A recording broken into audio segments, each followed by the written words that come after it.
I'm the director of the schools program at Quest Alliance. We are here to talk about Hack to the Future, which is our flagship event, which is happening from 21st to 31st of January in Bangalore.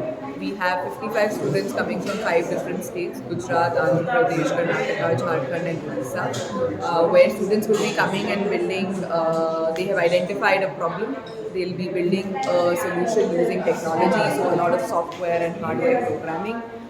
And we have a total of 11 projects which will be showcased on 31st January in our Space Quest Learning Observatory. During the 4 days, students will also get a lot of exposure to advanced technology like AI, ML. They'll be also interacting with role models, which are women in STEM, who are coming from different organizations, some of our corporate partners as well.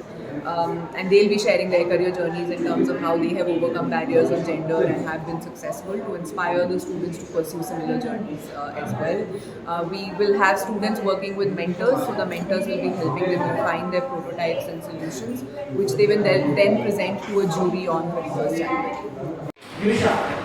ಎಲ್ಲರಿಗೂ ನಮಸ್ಕಾರ. ನನ್ನ ಹೆಸರು ತೇಜಸ್ವಿನಿ. 9ನೇ ಕ್ಲಾಸಲ್ಲಿ ಓದ್ತಾ ಇದ್ದೀನಿ. ನಮ್ಮ ಶಾಲೆ ಹೆಸರು ಮೊರಾರ್ಜಿ ದೇಸಾಯಿ ಮಾದರಿ ವಸತಿ ಶಾಲೆ, ಹೊಸಕೋಟೆ, ಮೈಸೂರಿಂದ ಬಂದಿರೋದು. ಸೊ ಈ ಹ್ಯಾಕಥಾನ್ ಅನ್ನೋದು ಏನಿದೆ, ಇದೊಂದು ಗ್ರೇಟ್ ಆಪರ್ಚುನಿಟಿ ಇದೆ ನನಗೆ. ಯಾಕಂತಂದ್ರೆ ನಾನು ಹ್ಯಾಕಥಾನ್ ಬರೋಕ್ಕಿಂತ ಮುಂಚೆ ಹೇಳಿದ್ದೆ, ಹ್ಯಾಕಥಾನ್ ಸೇರಿದ ನಂತರ ನನ್ನಲ್ಲಿ ಏನ್ ಸ್ಕಿಲ್ಸ್ ಬೆಳವಣಿಗೆ ಆಗಿದೆ ಅದೆಲ್ಲ ಹ್ಯಾಕಥಾನ್ ಕಾರಣ. ಯಾಕಂದ್ರೆ ನಮಗೆ ಫಸ್ಟ್ ಹ್ಯಾಕಥಾನ್ ಸೆಲೆಕ್ಟ್ ಆಗ್ಬೇಕಾದ್ರೆ ಇಂಟರ್ವ್ಯೂ ಮಾಡಿದ್ರು ಫ್ರೆಂಡ್ಸ್. ಸೊ ಇಂಟರ್ವ್ಯೂ ಅಲ್ಲಿ ನಾವು ಸೆಲೆಕ್ಟ್ ಆಗಿ ಹ್ಯಾಕಥಾನ್ಗೆ ನಾವು ಸೆಲೆಕ್ಟ್ ಆದ್ವಿ. ಅಲ್ಲದೆ ನಮಗೆ ಸ್ಕೂಲಲ್ಲೇ ಟ್ರೈನಿಂಗ್ ಇತ್ತು. ಸೊ ಇಬ್ರು ಮೆಂಟರ್ಸ್ ಬರ್ತಾರೆ, ನಿಮ್ಗೆ ಟ್ರೈನಿಂಗ್ ಮಾಡ್ತಾರೆ ಅಂತ ಹೇಳಿದ್ರು. ನಮ್ಗೆ ಏನಿದ್ರು ಹ್ಯಾಕಥಾನ್ ಯಾಕೆ ಮಾಡ್ತಾ ಇದ್ದಾರೆ, ನಮ್ಗೆ ಯಾಕೆ ಮಾಡ್ತಾ ಇದ್ದಾರೆ, ಅದು ನಾವು ರೆಸಿಡೆನ್ಷಿಯಲ್ ಸ್ಕೂಲಲ್ಲಿ ಇರೋದು. ನಮ್ಗೆ ಯಾಕೆ ಟ್ರೈನಿಂಗ್ ಎಲ್ಲ ಹ್ಯಾಕಥಾನ್ ಎಲ್ಲ ಯಾಕೆ ಅಂತ. ಸೊ ನಾವು ನಮ್ಮ ರೋಷನ್ ಮಿಸ್ನ ಕೇಳಿದೆ, ಏನಿದು ಮಿಸ್ ಯಾಕೆ ಸೆಲೆಕ್ಟ್ ಆಗಿರೋದು, ಏನ್ ಮಾಡ್ತಾರೆ ಅಂತ. ಸೊ ನಮಗೆ ಗೈಡೆನ್ಸ್ ಕೊಟ್ಟರು, ಹ್ಯಾಕಥಾನ್ ಅಂದ್ರೆ ಹೀಗೆ, ನಿಮ್ಗೆ ಸಿಕ್ಕಿರೋದು ಗ್ರೇಟ್ ಆಪರ್ಚುನಿಟಿ ಬಗ್ಗೆ ಯೂಸ್ ಮಾಡ್ಕೊಂಡಿದ್ದೀರ, ನಿಮ್ ಫ್ಯೂಚರ್ ತುಂಬಾ ಯೂಸ್ ಆಗುತ್ತೆ ಅಂತ. ಸೊ ಓಕೆ ಮಿಸ್ ನಾನು ಮಾಡ್ತೀನಿ ಅಂತ ಹೋದೆ. ಟ್ರೈನಿಂಗ್ ಎಲ್ಲ ಇತ್ತು. ನನ್ನ ಹೆಸರು ರೋಷನಾರ ಬೇಗಮ್ ಅಂತ. ನಾನು ಮೊರಾರ್ಜಿ ದೇಸಾಯಿ ವಸತಿ ಶಾಲೆಯಲ್ಲಿ ಕಂಪ್ಯೂಟರ್ ಸೈನ್ಸ್ ಟೀಚರ್ ಆಗಿ ವರ್ಕ್ ಮಾಡ್ತೀನಿ. ಸೊ ಇಲ್ಲಿ ಒಂದು ಹ್ಯಾಕಥಾನ್ ಅಂತ ಒಂದು ಇವೆಂಟ್ ಕ್ವೆಸ್ಟ್ ಅಲೈನ್ಸಿಂದ ಆರ್ಗನೈಸ್ ಆಗಿದೆ.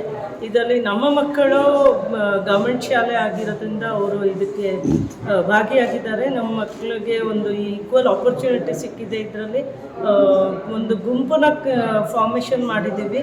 ಅದರಲ್ಲಿ ಅರೌಂಡ್ 60% ಗರ್ಲ್ಸ್ ಇದ್ದಾರೆ, ಆಮೇಲೆ 40% ಬಾಯ್ಸ್ ಆಗಿದ್ದಾರೆ. ಸೊ ಇದರಲ್ಲಿ ಜೆಂಡರ್ ಡಿಸ್ಕ್ರಿಮಿನೇಷನ್ ಯಾವುದೇ ರೀತಿ ಆಗಿರುವುದಿಲ್ಲ. ಅದರ ಜೊತೆ ಮಕ್ಕಳು ಇದರಲ್ಲಿ ಭಾಗಿಯಾಗಿದ್ದಾಗ ಇದರಲ್ಲಿ ಅವರು ಈಕ್ವಲ್ ಕಮ್ಯುನಿಕೇಷನ್ ಸ್ಕಿಲ್ಸ್ನ, ಹೆಣ್ಮಕ್ಳು ಗಂಡ್ಮಕ್ಳು ಒಟ್ಟಿಗೆ ಅವರು ಕೂತ್ಕೊಂಡು ಇದನ್ನು ಏನು ಚರ್ಚೆ ಮಾಡಿ ಒಂದು ಪ್ರಾಬ್ಲಮ್ನ ಐಡೆಂಟಿಫೈ ಮಾಡಿ ಅದನ್ನು ಹೇಗೆ ಯಾವ ರೀತಿ ಟೆಕ್ನಾಲಜಿ ಬಳಕೆ ಮಾಡಿಕೊಂಡು ಅದನ್ನು ಮಕ್ಕಳು ಯಾವ ರೀತಿ ಅದನ್ನು ಬಗೆಹರಿಸಬಹುದು ಅಂತ ಈ ಒಂದು ಹ್ಯಾಕಥಾನಲ್ಲಿ ಕಲ್ತಿದ್ದಾರೆ. ಮತ್ತು ಸುತ್ತಮುತ್ತ ಯಾವುದೇ ಅವ್ರಿಗೆ ಪ್ರಾಬ್ಲಮ್ ಸಮಸ್ಯೆಗಳಿದ್ದರೆ ಅವರು ಅದನ್ನು ಸಾಲ್ವ್ ಮಾಡ್ಬೋದು ಅಂತ ಕೂಡ ಅವ್ರಿಗೆ ಒಂದು ಸೆಲ್ಫ್ ಕಾನ್ಫಿಡೆನ್ಸ್ ಬಂದಿದೆ. ಸೊ ಹಾಗಾಗಿ ನನಗೆ ಒಂದು ರಿಕ್ವೆಸ್ಟ್ ಎಲ್ಲರಿಗೂ ಏನಂತ ಹೇಳಿದ್ರೆ, ಎಲ್ಲ ಪ್ರತಿ ಒಂದು ಮಗುಗೆ, ಪ್ರತಿಯೊಂದು ಗೌರ್ಮೆಂಟ್ ಶಾಲೆ ಮಕ್ಕಳಿಗೆ ಇಂಥ ಒಂದು ಅವಕಾಶ ಸಿಗಬೇಕು ಅಂತ ನಾನು ಎಲ್ಲರಲ್ಲೂ ನೆನೆಸ್ತೀನಿ. ಧನ್ಯವಾದ.